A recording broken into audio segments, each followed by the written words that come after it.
Hey guys, this is a quick video on my Revell snap kit, Star Wars TIE Fighter. It's not a real expensive kit. I think with shipping it was $20. And I did some weathering and washes on it. But basically kit comes pre-painted. And I left the paint the way it was. I did some washes and a little weathering on it, and then of course I lit the cockpit so that you could actually see the let me connect it properly. There you go. So that you could actually see the pilot inside, which you can see better in some of the stills. And I just threw it up here on the on my diorama scene from my Clone Wars diorama, which normally has the Magna Guard Starfighter and the ARC-170 on it, but I took those off and threw the X-Wing and the TIE Fighter on there just for giggles.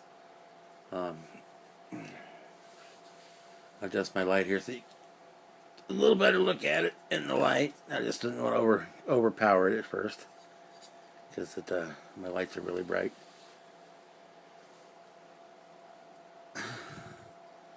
We've got solar panels with our weathering on it to bring out all the highlights and the greeblies. As I said, this is just a temporary stand, so the wires are sticking out, and it's just held on by a little piece of sprue in there, which I just knocked out. That's okay. That way we can take it off and just set it down here so I can spin it a little easier. Adjust it down here.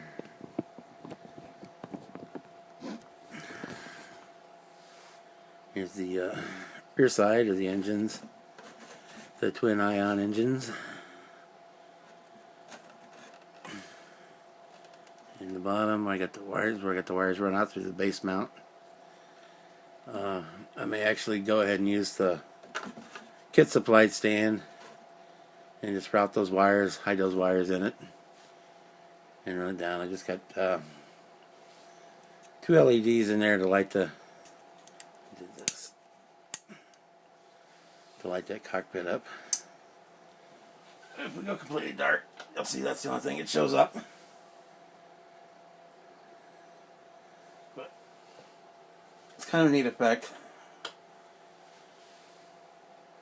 because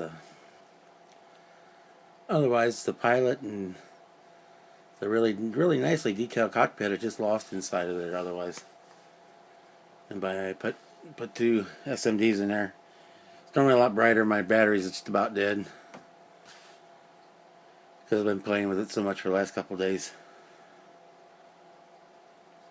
But yeah, that's how it turned out. And so I've got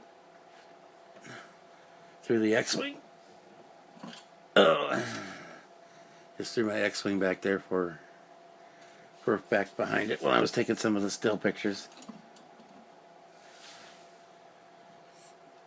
because it makes for kind of a cool scene.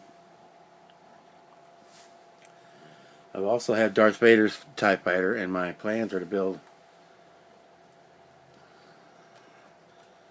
along the same lines of this diorama here, to build a Death Star trench scene with the 2 TIE Fighters. Move my camera back up.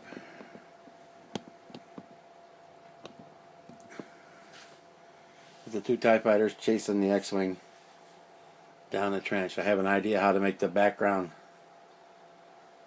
look blurry, which I'm going to try out. And it's going to be either, like most of my projects, it's either going to be really cool or an epic failure, but you always learn from the epic failures too, so. And when I get ready to start that backdrop, I'll definitely do a live step-by-step build on it, because say if it turns out the way I think it will, I think you guys may want to try it too. So anyway, that's just already running along. I'll put the stills up at the end. Again, it's the Revell Snap Kit typewriter. And I was just looking at it and playing around. It looks like it's actually fairly close in scale with that Hasbro Hero Falcon. Probably not exactly scale, but it would be close enough that if you had that Falcon hanging from the ceiling, you could definitely put one of these typewriters attacking it, and it wouldn't look wrong. It's definitely out of scale with the X-Wing back there, but it's kind of alright too, because it kind of gives it a forced perspective from this scene here that the X-Wing's a lot further behind it than it really is. It's really only about 3 inches behind the typewriter, and it looks like it's a lot further back because of this difference in scale. So just playing around. It's like 4 o'clock in the morning. I just came home from work a little while ago, got called in my day off, all that fun stuff, and burned off a little energy, so I got my typewriter finished. So we'll talk to you next time when I start the backdrop and probably Darth Vader's typewriter in a couple of days. See ya. Have a good night, good morning, good day.